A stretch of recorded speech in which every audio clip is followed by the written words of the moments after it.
you. So, umetukuzamashita, as they say in Japanese. So thank you very much, Elisha. It was a very a different type of concert we have had compared to the other concert we had before. It was very energetic, dancing, more energy. I can see you sweating, and of course was in the way you said it, more sexy, smooth. Yeah, exactly. Yeah. You know, come with the sexiness and the smoothness. That's really nice. So I'm thinking also like I felt that also in your music, like with this, you know, you know what I mean. But where does all this come from? Well, I mean, it's kind of like cliche now, but as all musicians always answer, from when I was born, I was a musician, though that's okay. But now I kind of like got more interested in it in Kenya when I was living there. My father was a priest there, and I decided to start a choir as a kid. So I just gathered a lot of kids from around the churches around the area. And I kind of like felt like, yeah, I can do this. I got this, baby. That's what I felt. So I kept on after that. So your music starts already in like from Kenya and in the choir. Yeah. Before that, I also sang in choir in Congo as well. Mm. And as I moved throughout Africa, like music was kind of like the only thing that sort of like was constant in my ever-changing life in that way. Because like Denmark, for example, is one of the first places that I've lived consistently for more than 3 years. So yeah, there was a need for an anchor, something that sort of like would make everything sort of like make sense in some type of way. So in that way, that's why I made the joke before about singing from when you were a kid. For me, it was a very real reality. It was kind of like the only thing that remained constant. I could always sing, even if I had to sort of like get accustomed to new cultures and new situations. I could always just get back to myself and sing. Yeah. That's powerful. So I know that you have been in the music industry for some time. Yeah. I've checked on your Spotify playlist, and you have 2.5 million streams on your songs. And I saw that your single has been on rotation on Danish national radio P3. And I saw that you have also performed on a sport festival and all this. So what do you want to achieve with your music, like the music you're doing, and what makes you keep on going? Yeah, I thought about that for a long time as well, especially once I got into the industry in a serious, on a serious note. I kind of like wanted to sort of like have a purpose with it, because not everything. I mean, you can do things, but if you don't understand the purpose behind it, it's not gonna last. So I wanted to know why I wanted to do it, and it's a question that I've kind of like kept on asking myself. But back then I decided that I wanted to do it to be the best at it. Well, I don't know how to say it, best at it in what way, but I just decided to end the conversation by saying, well, I want to be king of pop then. Because, I mean, yeah, I want to do music for as long as I can, and having a high goal to sort of like set for yourself, I feel like it will motivate me for the longest time. So that I know that I can always do better, I can always try to aspire for more, to do greater things. So I think for now my motivation is that thought running into my mind, telling me you have to work harder if you want to become the king. There's no king that is that is just king by name. If you're king by name, you are proud. You see? Do you get inspiration from some kind of so it's like maybe some artist or somebody else. What inspires you to keep on fighting for your dreams? Uh, well, that's a deep question. Uh, I read a lot. Uh, yeah, I tend. That's, yeah, my computer agrees with me. It knows this. No, I read a lot, but I try to sort of like listen to music once in a while, but I wouldn't necessarily sort of like pinpoint one musician or one type of genre of music that inspires me. Uh, yeah, I think most of the time what inspires me is the human condition, the lives that we lead, uh, the like the things that give life to societies and to our lives as individuals, and trying to understand that and trying to tell the stories that come up in my mind, and also tell stories that I myself like have heard from people that might not have the voice to say these things, the things that they feel.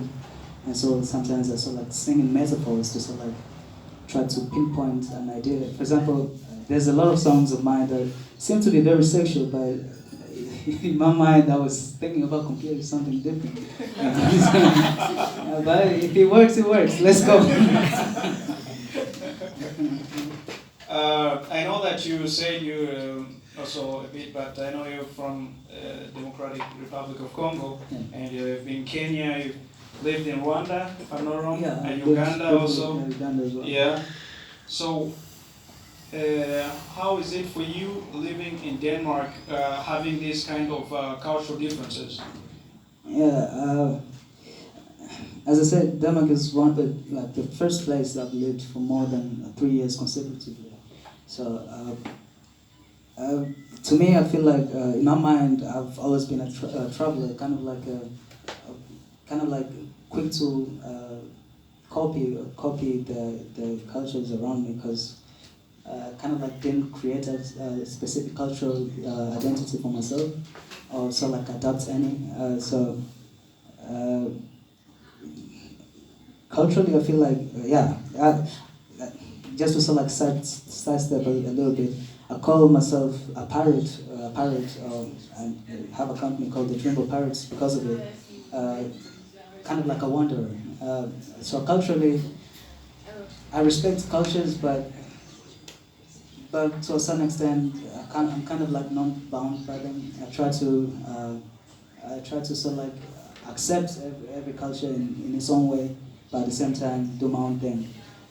So I don't know. I don't know exactly how to answer that one. No, it's a very good answer. Like you kind of creating your own Yeah. from a little bit of each. Yeah, exactly. Whatever I mean, Yeah. I think that's where I understand it. Yeah. That's the best way to put it. Yeah, I'm speaking too much. Okay.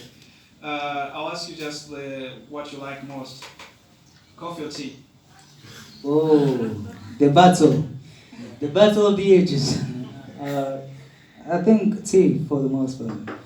Yeah, because I drink coffee and then it's like I'm too hyper, and I'm like, bruh, I need to sleep. That's what happens. But tea, I can still work. Okay. Vanilla or chocolate? Vanilla. Vanilla. What about Pepsi or Cola? Oh no! Don't bring that up. No, I don't like either of them. Go. No, Samsung or iPhone? I've been using iPhone, so let's go with them. Cool. Okay. I would personally want to say thanks, but I'll wait a little bit. Like if anybody else here has a question to ask Elisha, you can ask him now. And yeah. Do you have any new music coming out, and when is it coming out? Oh, hey, yay! Yeah, been working on an album.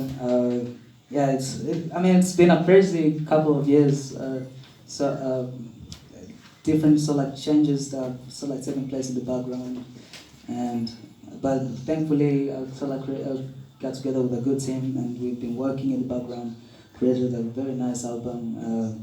Was supposed to release the first single this month, but technical difficulties. The album will be officially released within next year, but you should hope like something might come around the end of this year. Good, good. And you have to follow Elisha on Spotify if you wanna see You gotta do that too. check out his album. It's gonna be on the same platform, right? Cool. Exactly. One more there. Yeah, I know you say thank you in Japanese. What's your relationship with the Japanese culture? Oh, I watch too much anime. Oh man. We know each other. We know each other. That's a good one. Yeah. You're saying about loyalty and lateness. Do you think, do you write on your own, like it's your own experience, or it's your friends or others' experience about relationship? That's a good one. For me, when I'm in a creative space, it's almost kind of like a zone out part of living. So most of the time is some of my philosophy, some of the realities that I've observed, kind of like in the general public, from my friends, of course, as well, and kind of like just trying to find the things that actually find in a way I think of it like finding solutions to problems. When I'm writing, I try to sort of like give answers, like find questions and find realities, and then try to sort of like give an answer to the problem. So, of course, some of the problems have been sort of personal, and I came to learn about loyalty. Actually, after I wrote the song, that's when it actually hit me, because I was in a relationship, and the subject kind of like came up not kind of through a conversation, but through actions. So it kind of like gave me a little bit of what is it called? A healing. It was kind of like a remedy to myself, kind of like thinking back and sort of like learning in a way. So in some way, I like to think about it as music being prophetic for me. Sometimes I write about things that I've not experienced, or maybe I've not even seen someone else experience, but through the zoned out creative process, something's happening in the future that kind of like music helps me sort of find answers to. So, two, I guess. It's a bit complex, but hope it answers the question. Yes. So, one here before? No? Okay. I can take that. Yes. I just want to ask, what's your biggest goal in your music career? And another one more. Do you sing in African or in your own language, or do you sing just in English? I've written a song. We'll start with your biggest goal first. Yeah. Exactly. My biggest goal, yeah. I just said, I want to be the king, baby. The goal is kind of like ever running. Like, I wanted a big enough goal so that I can chase it for as long as possible. But at the same time, I feel like music has been such a big part of my life that there's no really a specific goal with it. It's just to go along with it. It's kind of like a journey for me in some type of way. If I sing for people and they get inspired by that, that's kind of like career. But for me, it's kind of like part of life now. So I wouldn't say that I want to become a very rich man of music per se, because I still wish to become very rich on this shit.